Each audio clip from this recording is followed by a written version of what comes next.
কাছে পৌঁছলেন তখন হঠাৎ কুয়ার ভেতর থেকে একটি ভয়ঙ্কর জিন রাগান্বিত হয়ে বাইরে বেরিয়ে এলো। তার চেহারা এত ভীতিকর ছিল যে সাহাবায়ে কেরাম এগিয়ে যাওয়ার সাহস পেলেন না, তাই ভয়ে তারা সবাই পিছিয়ে যেতে লাগলেন। কিন্তু আল্লাহর নবী রাসূলে আকরাম মুহাম্মদ সাল্লাল্লাহু আলাইহি ওয়াসাল্লামের একজন সাহাবী, যার নাম আবু আল আস রাদিয়াল্লাহু আনহু ছিল, তিনি এগিয়ে যেতে থাকলেন।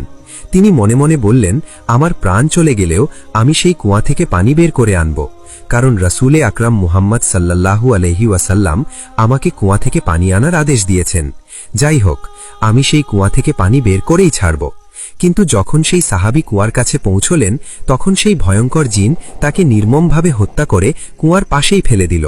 এমন দৃশ্য দেখে সাহাবায়ে কেরামগণ দৌড়ে গিয়ে রাসূলে আকরাম হযরত মুহাম্মদ সাল্লাল্লাহু আলাইহি ওয়াসাল্লামকে খবর দিলেন, হে আল্লাহর নবী, আমরা যখন সেই কুয়া থেকে পানি আনতে যাচ্ছিলাম ঠিক তখনই সেই ভয়ঙ্কর জিন আগুনের মতো বাইরে বেরিয়ে এলো এবং সে আপনার সাহাবী আবু আল আস রাদিয়াল্লাহু আনহুকে নির্মমভাবে হত্যা করে কুয়ার পাশেই ফেলে দিল। এই কারণে আমরা আপনার আদেশ পালন করতে পারিনি এবং কুয়া থেকে পানি আনতে পারিনি। এই কথা শুনে রাসূলে আকরাম হযরত মুহাম্মদ সাল্লাল্লাহু আলাইহি ওয়াসাল্লাম বললেন, আচ্ছা, এই কথাটা তো খুব গুরুতর যে তারা আমার সাহাবীকে নির্মমভাবে হত্যা করেছে। তারপর রাসূলে আকরাম হযরত মুহাম্মদ সাল্লাল্লাহু আলাইহি ওয়াসাল্লাম সেই কুয়ায় একটি বাহিনী পাঠানোর ইচ্ছা করলেন।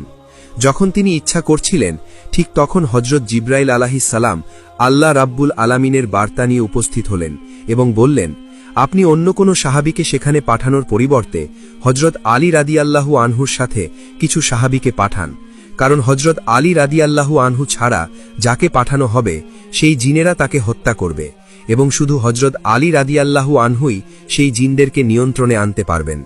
হযরত জিবরাইল আলাইহিস সালামের এই খবর শুনে